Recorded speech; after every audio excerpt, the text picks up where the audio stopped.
London, 1880. The most powerful empire on earth is hosting a dinner party. The table has 14 courses. The wine comes from cellars that took 40 years to fill. The centerpiece is a roasted swan dressed back into its feathers. 3 miles east, a woman is boiling leather. Not for soup, because soup requires something that was once living. She is boiling a strip of leather, a belt, perhaps a boot, because the gelatin that seeps out of it, the faint residue of protein that clings to the water, is the only thing standing between her children and death tonight. This is not a story about cruelty. Cruelty requires awareness of the other person. This is a story about a system so thoroughly designed to separate two worlds that the people at that dinner table did not know the woman existed, and the woman, in turn, could not conceive of 14 courses. The number would have meant nothing to her. She was trying to fill one bowl. In 1880, approximately 11 million people lived in London.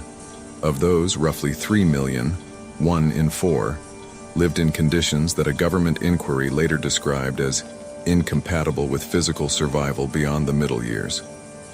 That inquiry was conducted in 1886. The conditions it described had existed for 40 years before anyone bothered to measure them. 40 years. The question is not why people were hungry.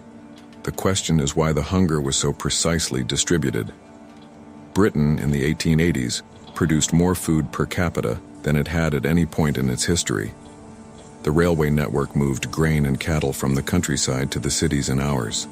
The empire extracted sugar from the Caribbean, beef from Argentina, tea from India, wheat from Canada. The London docks unloaded more food in a single day than many European countries consumed in a week. The food existed. The problem was never the food. In 1883, a journalist named Andrew Mearns published a pamphlet called The Bitter Cry of Outcast London. He had spent 3 months walking through the East End with a notebook. What he found was not simply poverty. It was a specific, engineered form of deprivation that had developed its own internal logic. He described rooms, single rooms, housing families of 7 or 8 people. He described children who had never eaten a meal that was not, in some way, adulterated. Bread cut with chalk, milk diluted with water drawn from the same ditch that served as the street's sewer. Meat sold at the end of the market day for a penny a pound precisely because it had already begun to turn. The families who bought that meat were not making bad decisions. They were making the only decision available to them. A penny for meat that might make you sick or nothing for dinner. The calculus was that simple. You understand what that means? A woman is standing in front of a butcher at 4 in the afternoon, watching him reduce the price of a piece of flesh that is visibly changing color. And she is calculating whether the nutrition in it is worth the risk of what it might do to her children.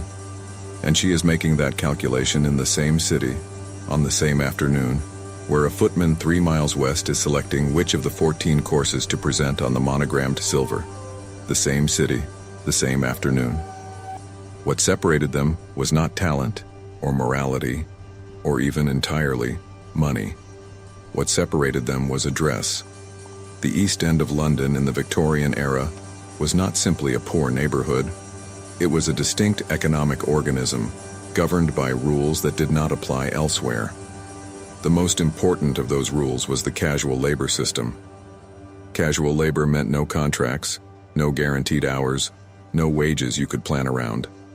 It meant that every morning, at 5 o'clock in the dark, in the cold, several hundred men gathered outside the gates of the London docks and waited. A foreman came out. He pointed. Some men were waved through, most were not. The ones waved through earned 3 shillings for the day. The ones left outside earned nothing. On a good week, a docker might work 4 days. On a bad week, when ships were delayed, when the weather was wrong, when the foreman had already filled his quota from men willing to work for less, a docker might work 1 day. Or none. This was not seasonal. This was every week. The uncertainty was the system. And because the wages were uncertain, the rent was designed accordingly. Landlords in the East End divided houses into the smallest possible units, single rooms, sometimes partitioned rooms, and charged weekly rather than monthly. because men with uncertain incomes could not commit to monthly rent. The landlord understood this.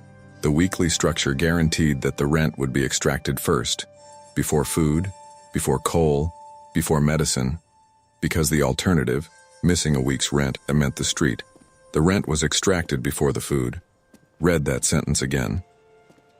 The architecture of poverty in Victorian London was not accidental. It was a set of interlocking mechanisms, each designed by someone who understood exactly what it was doing. The baker who sold adulterated bread was not a villain. He was operating on margins so thin that chalk was the difference between profit and ruin. The landlord charging weekly was not a monster. He was protecting himself against the same uncertainty he was creating. The foreman at the dock gate who chose one man over another was not exercising cruelty. He was responding to a system that rewarded the extraction of maximum labor at minimum cost. No single person designed this. Everyone maintained it. In 1884, the sociologist Charles Booth began what would become the most detailed survey of urban poverty ever conducted in the 19th century. He spent 17 years walking, observing, interviewing. His maps, color-coded by economic class, street by street across London, revealed something that surprised even him. The boundary between survival and starvation was not gradual. It was a line. On one side of a particular street, families ate. On the other side, they did not. The line did not correspond to distance from the city center, or proximity to industry, or any of the obvious geographic factors. It corresponded to the reach of the casual labor market. Wherever casual labor was the dominant form of employment, the docks, the match factories, the seasonal trades, Booth's maps went black. That was his color for the lowest category: chronic want and squalor. The families on those streets were not simply poor. They were caught in a specific trap from which, by the internal logic of the system, there was no exit, because casual labor paid too little to save. Saving requires a surplus. A surplus requires that your income exceed your necessary expenditures. A docker earning 3 shillings on the days he worked, and nothing on the days he did not, could not cover rent plus food plus coal from 3 shillings. He could cover some of those things some of the time. When he could not cover all of them, he borrowed. The East End had a secondary economy of pawnbrokers and moneylenders so dense that Booth catalogued over 200 in a single district. A woman might pawn her husband's coat on Monday, the good coat, the one he wore to the dock gates in hopes of being chosen, to buy food on Tuesday. She would reclaim it on Saturday if the week had been good. If the week had not been good, the coat stayed. The next week she had fewer things to pawn. The week after, fewer still. Booth called this process the slow stripping of the household. It was a precise description. Poverty in Victorian London did not arrive suddenly, usually. It arrived by subtraction. First the surplus, then the furniture, then the clothes, then the food, then the children's chances. The children. In the Bethnal Green district in 1885, the average life expectancy at birth was 29 years. Not the average age of death, the average life expectancy at birth, weighted for infant mortality. 29 years because so many children died before they reached the age of 5, that the average was pulled to what would have been, in a more fortunate district, childhood. 29. The causes were textbook: contaminated water, respiratory disease amplified by overcrowding, malnutrition that weakened immune systems until a cold became pneumonia, and pneumonia became a grave. The doctors who served the East End knew what caused these deaths. They had known for decades. The knowledge existed before the children died. What did not exist was the political mechanism to act on the knowledge, because the people dying were not the people with political representation. The Victorian franchise, even after the Reform Acts of 1867 and 1884, remained heavily weighted toward property. A man with no fixed address, and casual laborers moved constantly, following work, fleeing arrears, displaced by landlords, could not register to vote. He was not a citizen in any functional sense. He was a laborer, a unit of interchangeable physical effort, a problem to be managed by the poor law rather than a constituency to be courted. The poor law, the workhouse. The workhouse deserves more than a mention because it represents one of the most psychologically refined instruments of control ever developed in the name of charity. The principle was this: relief for the poor should be less comfortable than the worst condition of independent labor. This principle was called less eligibility. It was not an accidental cruelty. It was the explicit articulated theory of the system. The architects of the 1834 Poor Law Amendment Act genuinely believed, that poverty was primarily a moral failure. That if you made the workhouse comfortable, people would choose it over work. Therefore, the workhouse had to be made worse than anything outside. And so it was. Families entering the workhouse were separated, husband from wife, children from parents. The separation was not incidental. It was policy, on the grounds that keeping families together would make the workhouse too attractive. The food was calculated to provide the minimum calories necessary to sustain working capacity. The work was pointless by design, breaking stones, picking oakum, unraveling old rope until your fingers bled. Because useful work might produce economic output that competed with private industry. The workhouse was not a place of last resort, it was a threat. It was meant to be so terrible that people would endure almost anything to avoid it. And they did. Women with dying children refused to enter the workhouse because entering meant surrendering the children to a separate ward. Men dying of tuberculosis worked until they could not stand because the workhouse meant losing their family. The threat worked. It kept labor cheap and compliant. The people who designed the system understood exactly what they were creating. 3 miles west, the dinner party continued. It is tempting to describe the Victorian elite as oblivious. Some were, but many were not, and their awareness is in some ways more disturbing than ignorance would be. The philanthropic movement of the Victorian era was enormous. By 1885, London had more than 1,000 registered charitable organizations, spending collectively more money on poverty relief than the entire poor law budget. The Charity Organization Society, founded in 1869, employed inspectors who visited poor families to determine which ones were deserving of help. Deserving. The word carried the whole weight of the ideology. Poverty was divided, categorized, sorted into the morally acceptable and the morally contaminated. The deserving poor, the widow with children, the injured worker, the temporary victim of misfortune, might receive a basket of food, a rent subsidy, a referral to a clothing society. The undeserving poor, the drunk, the idle, the person who had made bad choices or had bad character, or simply was not sufficiently legible to the inspector's middle-class frame of reference, received nothing except a recommendation that the workhouse existed for cases like theirs.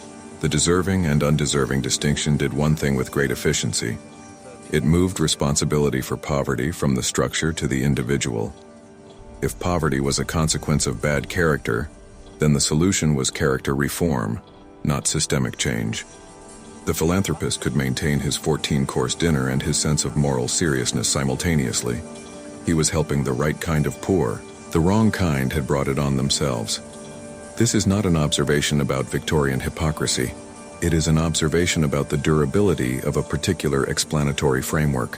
When the cost of acknowledging a structural cause is that you must implicate yourself in the structure, the individual explanation will always be more attractive. The philanthropist was not uniquely self-deceived. He was doing what people in positions of structural advantage reliably do. What he did not do, what almost no one did, until the very end of the century, when the evidence became impossible to manage, was look at Booth's maps and ask the question the maps were asking. Why here? Why this street and not that one? Why does the boundary between eating and not eating run down the middle of a specific block in Bethnal Green and not anywhere in Kensington? If poverty is about character, why does character fail so completely in such a precisely bounded geographic area and succeed so thoroughly just beyond it?